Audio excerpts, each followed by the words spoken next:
Assalamualaikum dan selamat pagi. Berita Pagi Sarawak edisi Sabtu 13 Jun bersama saya, Abang Muasli Abang Abdul Samad, bersiaran terus dari HD Kuching. Kita mulakan berita dengan perkembangan ini.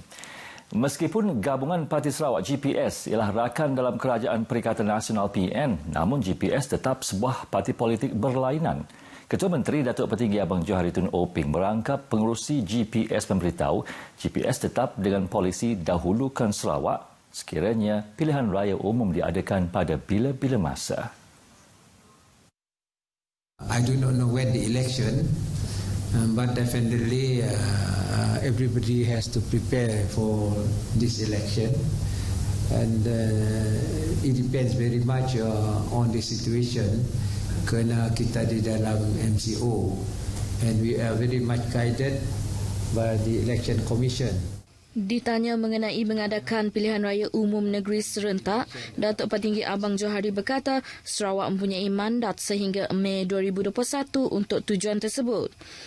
Beliau juga telah memaklumkan kepada wakil-wakil GPS untuk turun padang bagi persediaan.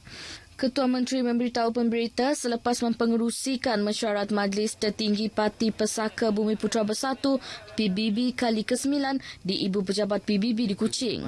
Mesyuarat itu turut membincangkan perancangan pembangunan ekonomi jangka pendek dan panjang negeri selain projek Sekolah Daif dan Lebuh Raya Pen Borneo.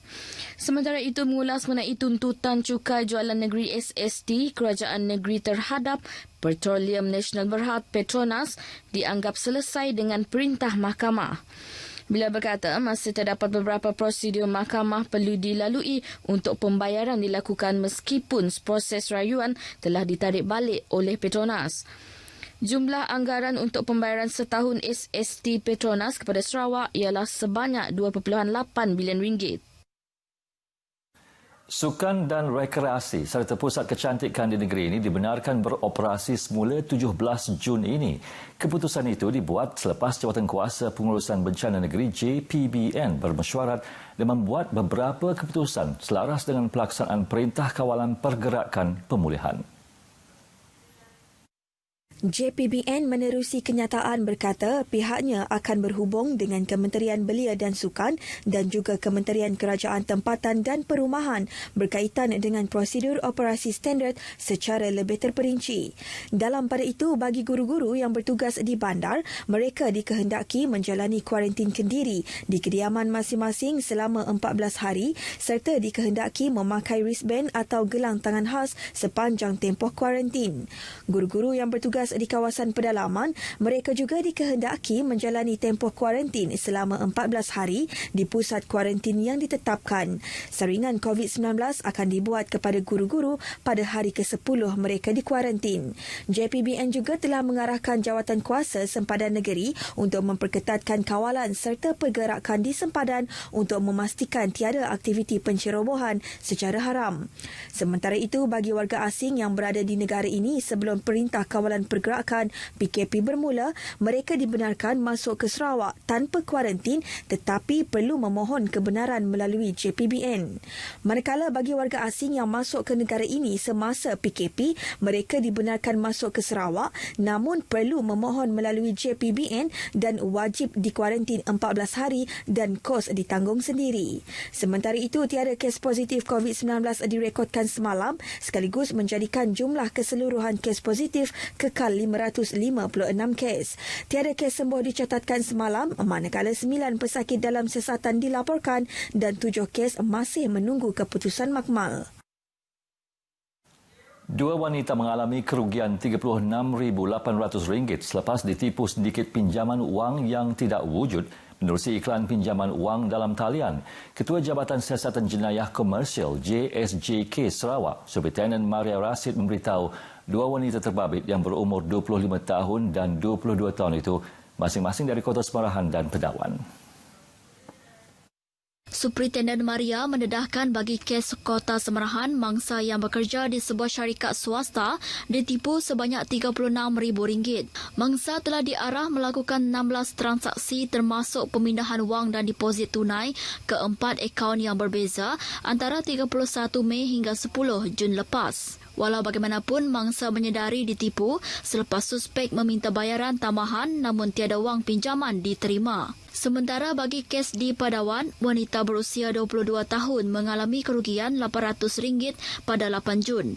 Mangsa berhasrat untuk meminjam wang RM10,000 menerusi iklan pinjaman wang dari sebuah syarikat di laman sosial itu menghubungi suspek yang dikenali sebagai Rohani. Namun mangsa menyedari dirinya ditipu selepas suspek meminta butiran peribadi, maklumat akaun bank dan cap jari serta bayaran tambahan RM850 sebagai wang proses pinjaman. Superintendent Maria mendedahkan demikian dalam satu kenyataan, menasihatkan orang ramai supaya tidak mudah terpedaya dengan tawaran pinjaman wang terutama di laman media sosial. Setakat Khamis lalu, JSJK merekodkan sebanyak 162 kes penipuan pinjaman tidak wujud sejak 1 Januari tahun ini melibatkan kerugian melebihi RM1.6 juta berbanding 111 kes dengan jumlah RM922,000 bagi tempoh sama tahun lepas.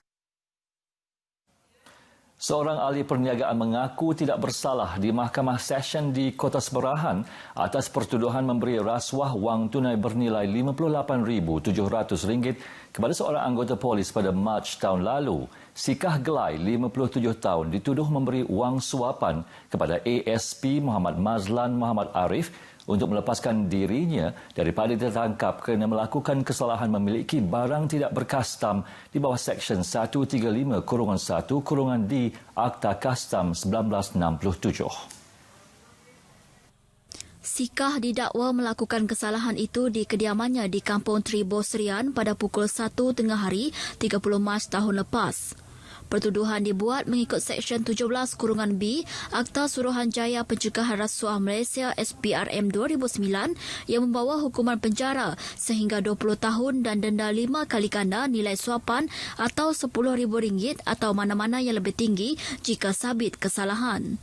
Timbalan Pendakwa Raya SPRM Nur Nisla Abdul Latif mencadangkan agar mahkamah membenarkan ikat jamin sebanyak RM200,000 dengan 2 penjamin.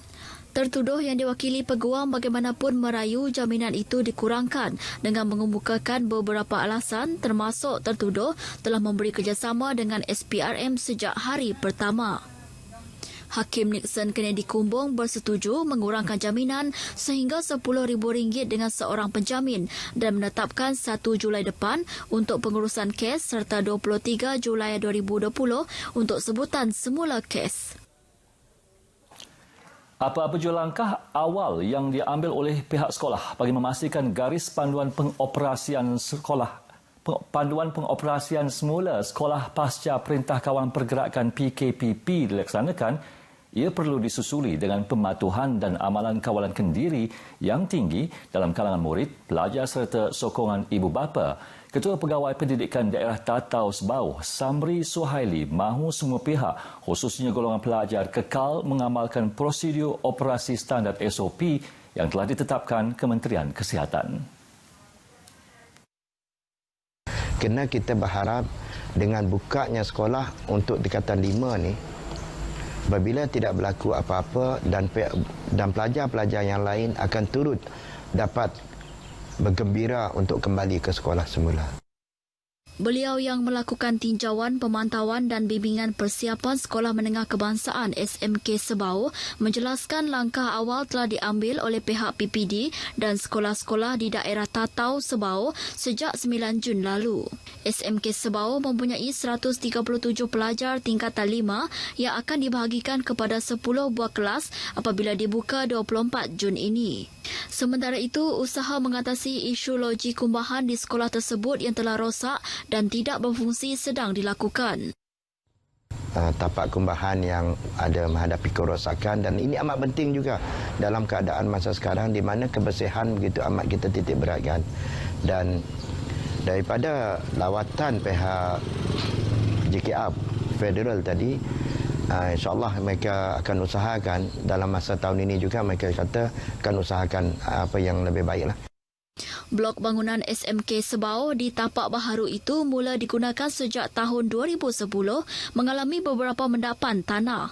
SMK Sebau akan menerima peruntukan RM400,000 melalui projek prihatin nasional bagi baik pulih blok pentadbiran, kelas, surau, tandas, asrama dan kuartus guru. Pustaka Negeri Sarawak memperkenalkan dua inisiatif baharu dalam meneruskan perkhidmatan meskipun premis belum beroperasi kepada orang awam, ekoran pelaksanaan Perintah Kawalan Pergerakan PKP selain mengamalkan kebiasaan baharu. Menurut Ketua Pegawai Eksekutifnya, Dr. Rashidah Bolhassan, dua inisiatif tersebut ialah perkhidmatan Book Bear dan perkhidmatan Pustaka Sarawak Channel.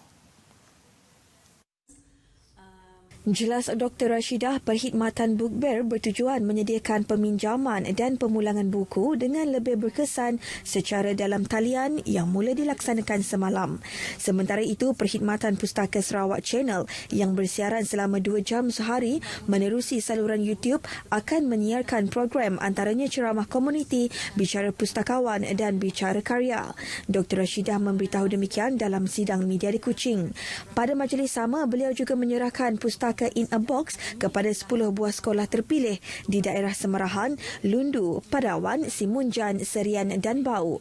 Pustaka in a Box yang menggunakan peranti Raspberry Pi hanya memerlukan telefon pintar atau tablet atau komputer sebagai medium pelayan laman web atau mengakses internet.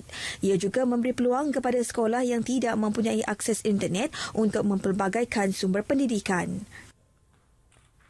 Di Kuching, 3 buah rumah teres 2 tingkat separuh kekal musnah 100% manakala sebuah lagi terbakar 65% dalam kebakaran di RPR Batu Kawas malam. Pusat Gerakan Operasi PGO, Jabatan Bomba dan Penyelamat menerusi kenyataan mendedahkan pihaknya menerima panggilan kecemasan pada pukul 5.59 petang. Dalam insiden tersebut, seorang warga emas dikejarkan ke hospital kerana mengalami sesak nafas akibat terhidu asap. Seramai 20 anggota Balai Bomba Batu Lintang dan Tabuan Jaya dengan 2 jentera terlibat dalam operasi pemadaman yang tamat pada pukul 8.40 malam. Turut terlibat anggota polis Diraja Malaysia dan SESCO. Tiada kemalangan jiwa dilaporkan. Punca dan jumlah kerugian masih dalam siasatan.